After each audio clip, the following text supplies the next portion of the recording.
yeroo boqonnaa akkamitti argatta daa'ima wajjiniin akkamitti ejji siraa dha'uu akkasuma mana arabaa keessa hojjechuun akkamitti sitti tolaa jettanii ijoolleen gaafii na gaafattantu jira.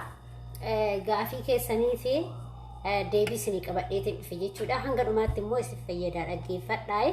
Ijoolleen akka koomana madaamii keessa hirtanii fakkeenya ejji siraa garaagaraa barachuu barbaadanii akkasuma immoo koomentii gaafa tokko isin ilaala jiratti ijoolleen baay'een kan yaalaa jirullee jira, yaalatti hojjechaa jira.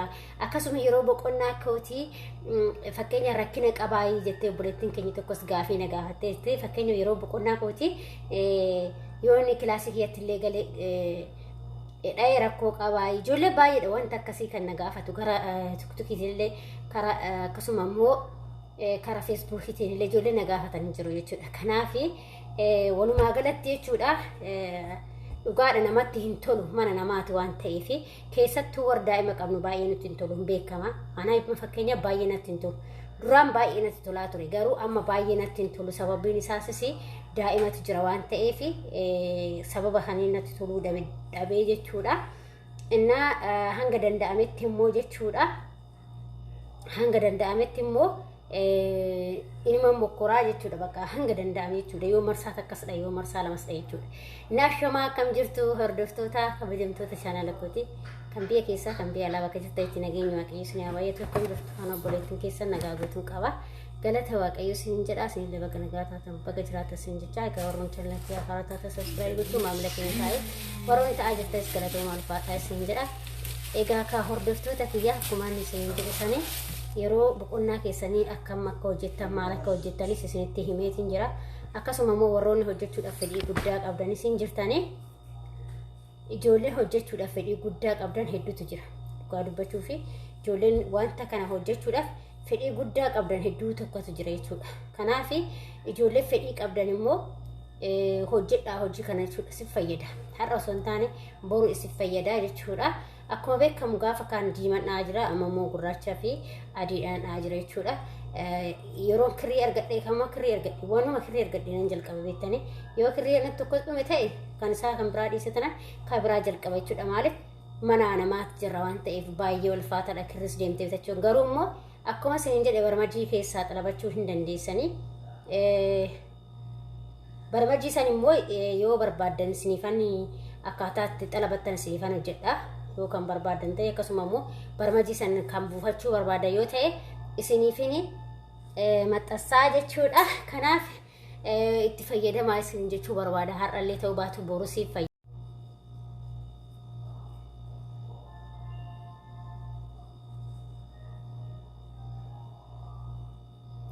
Har'as ta'uu baatu dhiifama isin jechuu barbaada.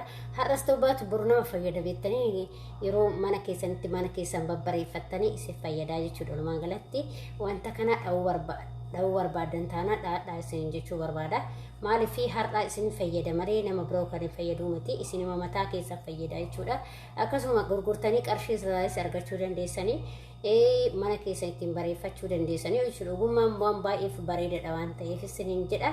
Hordoftoota kiyyaa kanaaf itti fayyadamaa isiniin jechuu jaaladha. Kanaaf warri immoo kirrii akka argannu dhabnee eessaa arganna warri jettanii shi'een irraa argachuu dandeessanii warri barbaadan na gaafadhaatis shi'een irraa argachuu dandeessanii ani immoo isiniifin hojjedha jechuudha. Wannaasaa'e viidiyoo isaa isiniifan hojjedha barmajii buufattasan isiniifan hojjedha jechuudha.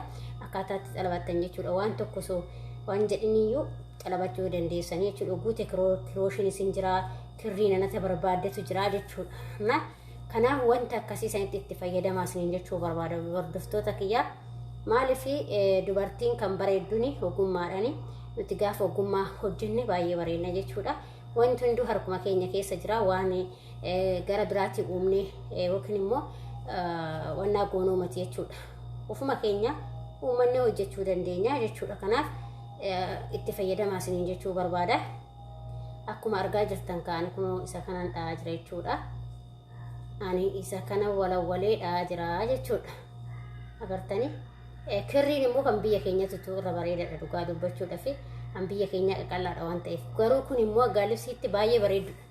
Aggaallibsiitti sirriitti bareeda kirriin biyya ormaa kun hin fufurdata waan ta'eef qaamee wal bira qabeeta seenta agarsiisa kirrii biyyaati fi amma kun kirrii biyyaati baay'ee qallatti kanaan immoo birri kirrii asiitii jechuudha qaasiitti agarsiisa kirrii asiitii fi garaagarummaa kirrii asiitii fi kirrii biyya keenya asiitti agarsiisa jechuudha kuma argaa jirtan kunuuti ilaala kirriin kun haga furdata agartanii hin furdata rabbi agartanii akka furdata furdaadha jechuudha kirrii furdaadha tan biyya keenya agam gageechuu jettanii baay'ee diduutu takka laala gashiin qaqallatti kun laala garaagarummaa isaayyuu beeksisa laala inni mtu jechuudha laala beeksisa garaagarummaa isaa laala kun jidduu kanatti qabaataati tun tan biyya keenyatti garuu xiqqxiq jedhan isaanii kun guuta teenyallee shaggeedha garuu gatiin keenyaa guddiidha jechuudha kuni biyyaa naa ergame waan ta'eef kun kirriin kuni biyyaa naa ergame jechuudha natti baay'ee naa erganii jiranii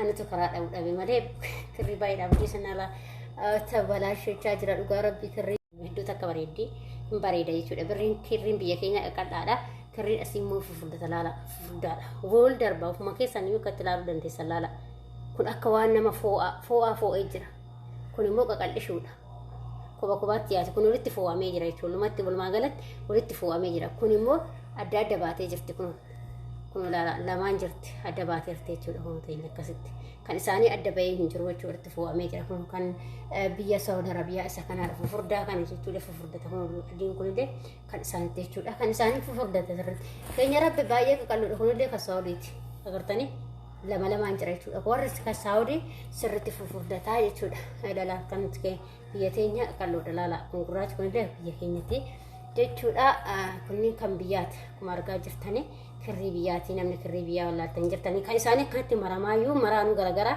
kan isaanii akkatti ol marama keenya immoo dagalee mamaannoo marama jechuudha dawaarii marama jechuudha isaanii akkatti ol marama laala sigadee akkatti ol marama jechuudha innaa garaagarummaa guddaa qabaa isiniin jechuu barbaade tananii akkuma argaa jirtanii keenya fi kan isaanii garaagarummaa guddaa qaba kun olaala diimaa fi diimaa laalame tokko miti kirriin kullaa agartanii garaagarummaa guddaa qaba jechuudha kanaaf garaagarummaa qaba isiniin jechuu barbaade tananii kanaaf itti fayyadamaa isiniin jedha kirrii biyyaatiillee yoo barbaadan hin jira kirrii biyyaallee ijoolleen Dubaay fa'aa jirtanii ijoollee Saawudiillee jirtanii hin jirantti fakkaata Saawudiillee hin jira yoo bakkuma hundumaayyuu jechuudha xarabachuu hin dandeessanii akkasuma immoo shi'eenni irraa xarabachuu hin dandeessu kan shi'eenni kun shaggaadha garuu aggaalibsiidhaaf baay'ee bareedadha kan shi'eenni kunniin aggaalibsiidhaaf kan biyya keenyaa immoo daanteloota hundumaafu hedduu takka bareedaa kan soofatiif illee akkasuma kan shiyoota kan soofaa kan daantirii kan qoomii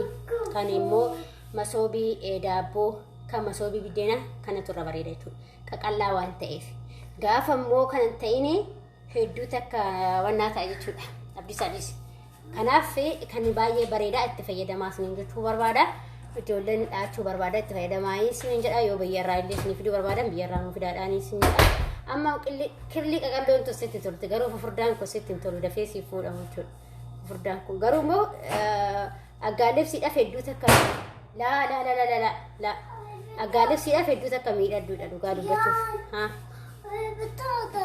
okay aggaalibsiidhaaf hedduu takka bareedduudha isiniin jechuu barbaada hordoftoota kiyya abdiisa isna rabbashaa jira moo akkuma agartan kaa kun